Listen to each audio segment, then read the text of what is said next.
marka waxaan leeyahay maanta hadal badan haan ma buuxshee dalka hala badbaadiyo sidii loo badbaadiyay Tunisia sidii dalka loo badbaadiyay waxa weeye xamar doorkii dhowgeyd sidii loo badbaadiyay waxa weeye dalalkii Masar sidii loo badbaadiyay dalalkii waxa weeye caalamka waxa weeye xukuumadda Turkiga xukuumadahooda xumaadeen waxa weeye loo badbaadiyay yaa marka badbaadinaya shacabka badbaadinaya ciidamada badbaadinaya waxa badbaadinaya waxa weeye baarlamaanka waxa badbaadinaya waxa weeye golayaasha kale ee dhisan ee dawladda waxa badbaadinaya dawladaha jaarka badbaadinaya xaaji marka ugu horeysa telefishinka caalamiga Home Cable TV waa kuma xaaji maxamed ismaaciil waa kuma marka hore bismillaahir rahmaanir rahiim runtii waan ku dhawahay على ظاهر هون كيبل تي في ودمان بحث صحافة وان سلاميا waxaan idin kala hadlayaa runtii gobolkii Sanaag gobolka Wayaasha magacaygu waa Maxamed Ismaaciil waxaan ku dhashay magaalada Cergaabo muddo 1987 runtii waxaan ka shaqeeyay muddo dheer waxaan xogaal u ahay dalka oo dhan xaaladaha nololeed ee bulshada sida waxbarashada ganacsiga samafalka iyo waxa weeye siyaasadda xogaal dhab baan wax aad baad mahadsantahay xaaji kulay waxa tahnina aqooyahana oo daayar saad imka noo sheegtana aad sheegtay inaad wax badan u soo taagneyd marxaladii badnaa ee dalku soo marayna aad xoog badan ka hayso bal ka waran xaaladda wadciga imka uu dalku ku sugan yahay guud ahaan Somaliland maanta waxaan malaynayaa inay sanad guuradii 12aad ay Somaliland jirsatay bal ka waran xaaladda guud ee dalku ku sugan yahay wallahi runtii xaaladda dalku maanta waa mid murugo leh waxaana muuqata in dalku maanta xaaladda galay runtiina waxa weeye ay xaaladda dalka u geliyay waxa weeye ninka madaxweynaha hore Somaliland Muuse Biixi Cabdi maanta anigu ma aqoonsanin madaxweyne waayo madaxweyne wuxuu ku yimi cod shacab oo dadku doorteen oo lagu hambaliyay buu ku yimi codkii maanta waxa weeye uu ka dhamaaday waqtigii la doortay 5 sanadood qofka hadduu waqtiga la doortay ka dhamaadona waxa weeye muddo kordhin sharci ku waafaq inkastoo marka hore muddo kordhintu xaraan ahayd oo muddo kordhin waliba ay xaraan ahayd haddana waxa weeye muddo kordhin la isla ogol yahay oo xataa waxa weeye xaraan la isla ogol yahay muu samaysan marka madaxweynihii hore baynu markasta odhanaynaa madaxweynahaasi dalka wuxuu geliyay xaalad adag maanta Somaliland waxa ka jirta waxa weeye xanuun safmar ah oo guri kasta miyiga magaalo galay maanta dadkii waxa weeye waxa haya xaalad dhaqaale xumo maanta dalkii waxa haya xaalad shaqaale xumo waxa maanta dalkii ka taagan waxa weeye gaajo iyo haraad halis ah maanta dadkii kala badh gaajo u dhimanayaan way isu deldelayeen oo waxa weeye wada kayseen kuwa waxay cunaan ma haystaan marka waxaan oran lahaa madaxweynahaasi maanta waa madaxweynihii hore sir baan sheegaya oo sir baan fashilinayaa anigu 2006 baan waxaan maqlay Muuse Biixi baa dalka qabsanaya waa muddo 16 sanadood ka hor ah anoo berbera jooga marka baa sirtaas soo gaadhay waxa weeye waxaan maqlay Muuse Biixi baa dalka qabsanaya Muuse Biixi markuu dalka qabsan dalka waa burburinaya Somaliland wuxuu ka samaysanayaa ciidan beereed buu samaysanayaa maamul goboleed buu samaysanayaa dabadeedna waxa weeye inta berbera ilaa wajaale intaas isku xidhanaya marka waxaan leeyahay maanta marka laga reebo Muuse Biixi ama madaxweynaha hore Somaliland waxa weeye dadka kale ee Somaliland oo dhan waxa u taala in Somaliland la badbaadiyo si kasta oo loo badbaadin karo af adin gacan waa in la badbaadiyo dalku badbaadi u baahan yahay dadka kanaac intii waxa weeye ay dadka kanaac online lahayd ama dadka waxa weeye xanuun line lahayd ama gaajo line lahayd ama tahriibi line lahayd waa in haday doonto waxa weeye Muuse Biixi xabadiisu waxa la xisay waa in dalka ninkan laga badbaadiyo taasi waa taa intaas kaga baxaya midna Somaliland baan leeyahay midaan Somaliland leeyahayna waxa weeye war maanta Somaliland la soo dhisayay maanta waxa weeye harka dalkii uu gaaray waa aragteen iska dhaan la ictiraafo ama waxa weeye ictiraaf la rajeeyo ama nolol la rajeeyay intii koobnayd ee soo xidhantay waxa weeye intii koobnayd ee cashuurtii yareed ee la ururinayay dadkii malyan ka qaadanay dadkii noloshooda dawladdu Somaliland maanta waxa kama bixiso ama Somaliland waxa weeye dawladdu waxay leeyihiin waxa weeye dadka noloshooda waxbay ka taraan laydka dawlad kama bixiso dadkan waxbarashada kama bixiso caafimaad kama bixiso waxa weeye wax alaali dawladdaas waxay ugu jilan tahay kama bixiso dadku nabad bay ku nool yihiin islaanta harka miskiinada kibista dubaysa ama keega dubaysa ama kaariyonka muuska ku iibinaysa nabadaasi ku noosha nabadii maanta hadii lagaga ciyaaray oo xukuumadda ay ku ciyaarayso waxa weeye waa gunnimo marka waxaan aamsanahay maanta dalkani wuxuu u baahan yahay badbaado qaran buu u baahan yahay badbaado qaran buu u baahan yahay de go'aanka aad baan ugu taageersanahay waxaana la doonayaa xisbiyada mucaaradka maanta wax looga fadhiyanayo inay soo dhisaan xukuumad wadaag ah ama shirbeeleed ku dhawaaqaan oo burco dadka isugu keenaan ama xukuumado wadaaga la soo dhiso ay go'aanka ku adkaystaan war maanta waxa weeye waxa jirta arinta ugu muhiimsan ee dalkani ka jirta waxa weeye sidee nabadii yareed ee dadku ku noolaayeen loo badbaadiyaa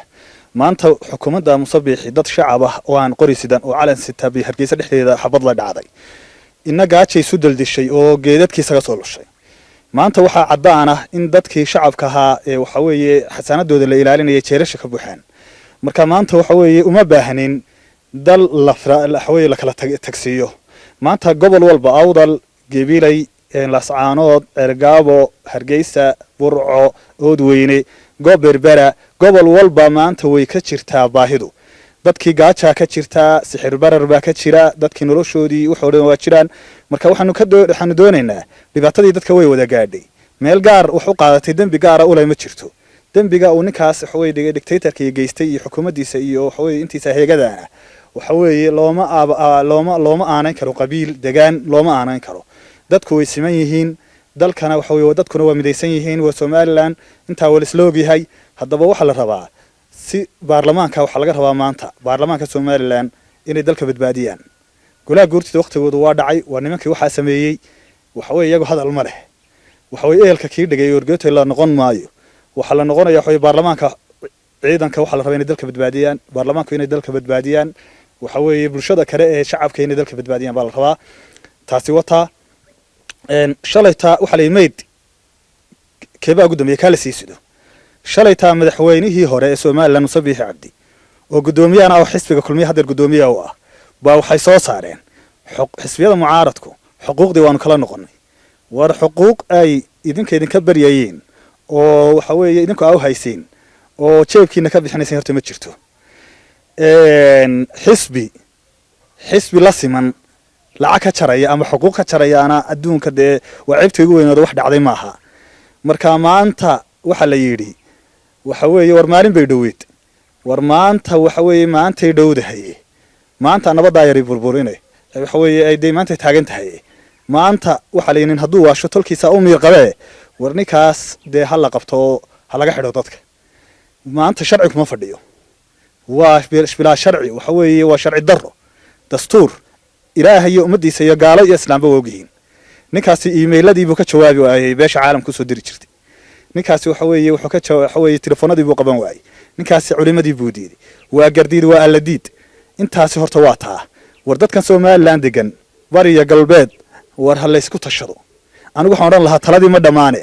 war dadkan dhergaradkoodii iyo aqoonyahankoodii iyo miya dhamaadeen war nimankan ganacsatada ee dalka jooga ama nimankan aqoonyahanka wallahi qof waliba gurigiisa ugu soo gelaya waxa weeye dabku hadaan la qaban dhimbiil dabku wuxuu ka bilaabmaa dabkii weynaa ee wahaan gubay dhimbiil buu ka bilaabmaa war dabku wuxuu ka bilaabmaa kayndan guba waxa weeye dhimbiil maanta waxa weeye dalkii meer waa la misjiis gareeyay si xun baa loo isticmaalay waa la jahabaabiyay laag baa laga sii tuurayaa waxaana ka sii tuurayo waxa weeye xukuumad xumaatay dalal dhan baa saas kale u burburay oo hareeraheena ah maanta nabadaasina ku nooleen maanta dalka hal la badbaadiyo waxa laga qabto xaaji waxaad warbixintaada aad ku soo dartay in arrin siraad hore u maqashay arrintaas sirta oo madaxweynaha ku eedeynayso aad leedahay madaxweynuhu wuxuu doonayaa inuu dalka qabsado inuu dalka burburiyo yaanu madaxweynihii dalka doorashada codka ah ku yimi miyaanu ahayn sidee buu burburinayaa arrintaas bal hadda noo faahfaahi ninbaa wuxuu bari yidhi war halkaa gorooyo heereysan baa ka soo baxayse karintaa inaga awda ninkii dheg jalaq looma siin maalintii damaadee gorooyadii heereysan ka soo baxday markaasuu yidhi imsaan lahaa gorooyo heereysan baa halkaa ka soo baxayso la qaban waayay war anigu 2006 baan maqlay dalka waxa qabsanaya Musabixiina kayn dabadeedna markay dalka qabsadaana way burburinayaan dekada berberay rabaan inay Itoobiya ka kireeyaan ilaa waxa intaas ku fadhiisiyaan Somaliland kalena haraga u tuuraan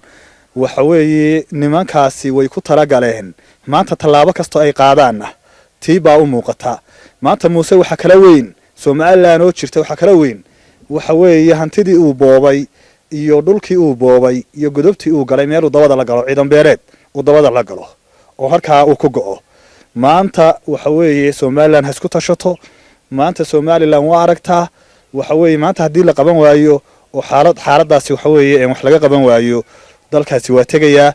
maanta waxa weeye inaga waxa inoo dana Soomaaliland la wada leeyahay Soomaaliland wada jirta Soomaaliland barwaaqo ku nool maanta waxa weeye dadka noloshoodii waa gunnimo maanta qarnigii 12aad inoo ku jirna ama qarnigii 11aad inoo ku jira maanta waxa weeye in dadkeenii ay gaajo baqtiyaan maanta waxa weeye dadkeenii inay waxa weeye noloshoodii halka noqoto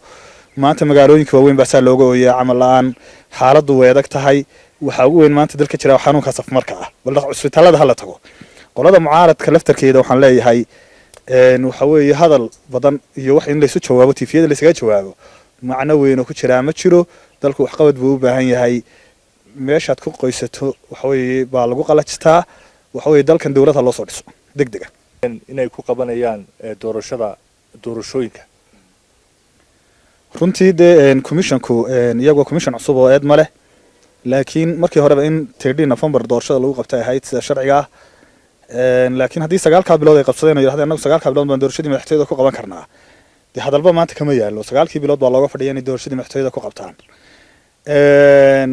doorasho urur oo loo fadhiyaa oo dalkaasi u fadhiyaana ma jiro xeerna urur maanta xeerna diyaar uma aha ururada bacha diyaar uma aha waxa weeye ururadan lagu heshiin maayo deegaanada inta badan Soomaaliland ka badhici mayso marka waxa weeye doorashada madaxtooyada maanta cudurka dalka haya cudurka ka gala fardaha hadii laga dumo dameer baa leeyahay madawadeeda lama gaaro cudurka maanta dalka haya ururoomaha cudurka maanta dalka haya waa madaxweyne xumaaday waa xukuumad xumaatay waa wasiiro xumaaday waxa weeye waa musuqmaasuq waxa weeye waa dad meesha ehelkeedii aan ahayn oo aqoonteedii lahayn baa yimi deedna indhahay ka tuureen maxaad ku cadeynaysaa waxa soo eedaad u soo jeedinaysaa xukuumadda waxaan ku cadeynayaa wasiirkii maaliyadda oo ahaa wasiirka ugu tagto karoonba xukuumaddan maanta jirta ama xukuumaddan waqtigeedii dhacay waxa weeye baa wiigan ama bishii tagtay 3 jeer ama 4 jeer buu TV-ga soo fadhiistay mar wuxuu yiri dakhligii 7% hoos u dhacay dakhligii oo khilaafka waxa weeye khilaafkan siyaasiga baa keenay mar wuxuu yiri 45 milyan oo doolar baa dalka wadayna baa lagu leeyahay labada bilood ee soo socotay inaan shahar bala bixin karayn baa waxa weeye macquul ah dalka maanta waynu aragnay dhaqaalihii waxa weeye bal hudeelada tag cidi ma fadhido bal tukaamadii tag cidi wax kama iibsanayso maanta dalkii waa saxidhay awalba dalkeenu cashuur yar baa la ururin jiray in kab ana waxa siin jirtay qolada dibadaha ee gaalada ee hay'adaha siin jiray hay'adihiina de waa ka wala bacsaday waxa weeye maanta boqolka shaqo ee hay'aduhu soo hay'adaha dibadda ka yimaada ama injooyadaasi ay soo xayeysiyaan 95 ama 98 waa Muqdisho iyo Koonfur marka waxaad moodaa Soomaaliland laga baguuray oo maamul xumada iyo nidaam xumada iyo waxa weeye system xumada looga guuray maanta qof waliba waa qayrinaya oo Soomaaliland kamid ah waxna ka qaylinaya xukuumadda marka waxaad moodaa dad aan ehelkeeda u lahayn meesha haday yimaadaan in meeshaasi waxa weeye ay indha xumaato marka aad iyo aad halka waxaan uga rajo xumahay waligay sida looga ururay Soomaaliland cidina uga ururin maanta ka hor marka waxaan leeyahay maanta hadal badan haan ma buuxshee dalka hala badbaadiyo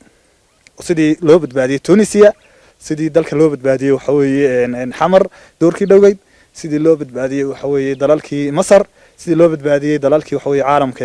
waxa weeye xukuumadda Turkiga xukuumadahooda xumaadeen waxa weeye loo badbaadiyay yaa marka badbaadinaya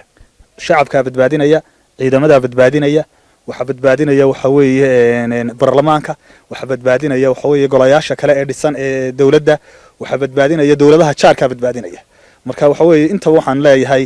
waxa weeye dalkani maanta meel adag buu marayaa xukuumaddan sharci darray ku fadhidaa maanta xukuumaddan wasiiradeeda iyo golayaasheeda iyo waxa weeye iyo dadka shacabka ay wasiman yihiin laba qof oo siman isma xukumaan waxa weeye marka runtii الحق حق ولو مر بالي وحوي حق وحق هذا قراداده والعبد عبد ولو دارت عمامته أظن وأظن عمادي صاحب ديراته مركا مانته وحوي حق يرون هدي لدونيو dalkani badbaadi u baahan yahay waa loo dhimanayaa jeel baa loo garayaa waxa weeye maanta dalkan waxa weeye wax kasto ay ku kacayso waxa weeye waxa ka muhiimsan in dadkan la badbaadiyo oo nabadiisa la ilaaliyo oo waxa weeye sharcigii lagu soo celiyo oo waxa weeye Soomaaliland sida ahaan jirtay sharaftay lahayd iyo milgahay lahayd dib loogu soo celiyo arrintan la xidhiidha in xisbiga kulmiye uu shaaciyey ama shir uu gudoominayay madaxweynaha Soomaaliland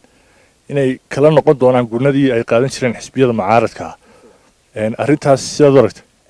laba xisbi oo siman oo maanta waxa weeye kulmiye iyo wadani iyo cid oo saddex xisbi qaran oo siman in xisbi yiraahdo waxa weeye deena idin waxa weeye madaxweynaha oo sharci darro weyn marka taasina waxa weeye waska muuqataa arrintan maadaama ay yiraahdeen xisbiyadii mucaaradka aanu madaxweynaha ma aqoonsanayo xukuumaddiisa xaq baan u lahayn haddii uu yiraahdo waxaan ka jarayaa gurnadii xisbiyadii laba kuwan la dawlad maba jirtee maxay taas noqonaysaa runtii gunnadaasi waxay ahayd gunno miisaaniyadda qaranka ku jirta waxay ahayd runtii gunno waxa weeye dimuqraadiyadda lagu dhisayey waxay ahayd waxa weeye gunno saddexda xisbi qaran bay u siman yihiin marka waxa muuqata kulmiyana waa la siinayaa oo kulmiyatiisi waa qaadanaya idinkuna waxba laydin siin maayo marka taa waxaan u baahannahay waxa weeye xisbiyadu waxay xaq u leeyihiin weeye waxay cid ka barayaan maaha haddii wada lahaanshihii iyo wada lahaanshihi wax dhisashadii la diido dee badda buurta ha hirdiday waa la iskaga kala dhaqaaqaya intaa waxaan kusoo afminaynaa barnaamijkii gaarka ahaa aan la yeelanay aqoon-yahan siyaasi maxamed ismaaciil jaamac xaaji oo ka mid ah dhalinyarada aqoon-yahanka gobolka Sanaag oo maanta waraysi gaar ah kala yeelanay xaaladda guud ahaaneed ee dalka